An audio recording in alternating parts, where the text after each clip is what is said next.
Hey, this is TJ from Skillz, and today I'm going to show you how to integrate the Skillz iOS SDK into your game. I have here an open source version of the game 2048, and I'm going to use that as an example for you. Let's start by bringing the Skillz SDK into our project. The first thing we want to do is bring the framework itself into our project. We can drag and drop it into Xcode, tell it to copy the items if needed into our project, and finish. You can see now that we have the Skillz framework in our Xcode project. The next step that we want to do is make sure that this is both linked and embedded in our binary, because this is a dynamic framework. So to do that, we go over to our Build Phases tab in our Xcode build settings. First, we check that we're linking the binary. Xcode has done that automatically for us. The next step is to ensure that it's in the Embed Frameworks build phase. We can hit the plus button here, select the Skillz framework, ensure that code sign on copy is checked, and we're done with that step. The next step in our Skillz integration is to initialize Skillz, begin creating our Skillz delegate, and launch into Skillz. I'll start by importing the Skillz framework into my app delegate.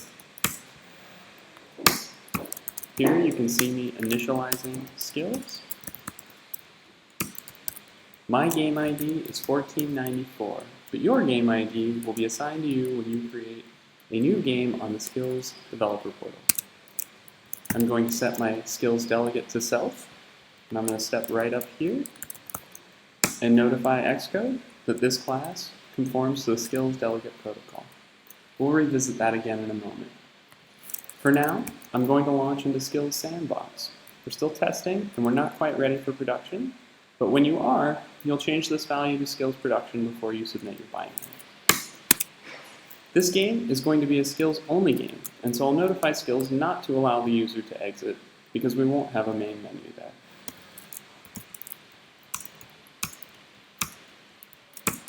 The next step, I'm going to immediately launch into Skillz as the application launches.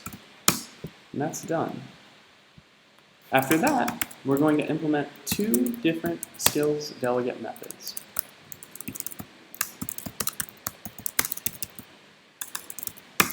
The first is to notify Skillz what orientation my game is in. You'll see this is very similar to the iOS delegate callback above, where we return that our application is portrait.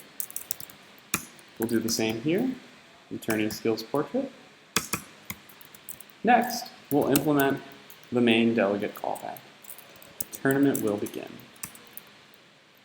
2048 is a simple game and doesn't have any match info or game parameters. You can use these values to further customize your Skillz integration if you so choose. For us, it's as simple as calling our game view controller and telling it to start a new game. And that's it for this step. Now that we have our game initializing and launching Skillz, we should first ensure that the tournaments that our players are playing in are fair. We can do that by fetching random numbers from the Skillz SDK itself. We'll start by checking to see if a Skillz tournament is in progress, and if so, we'll fetch a random number from the Skillz SDK itself. Just like this.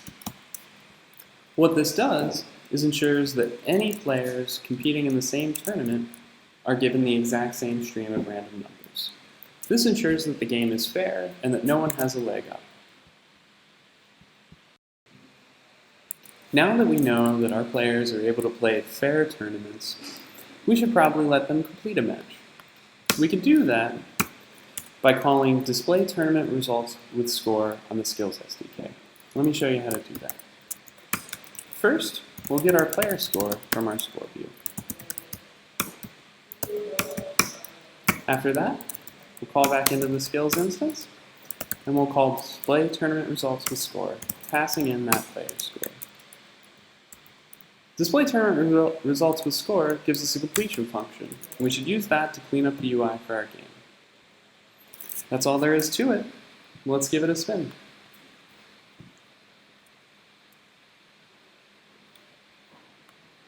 Here we are. We can see that we've launched into the Skillz SDK.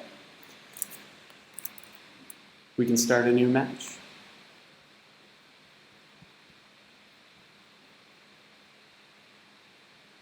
And we can play it.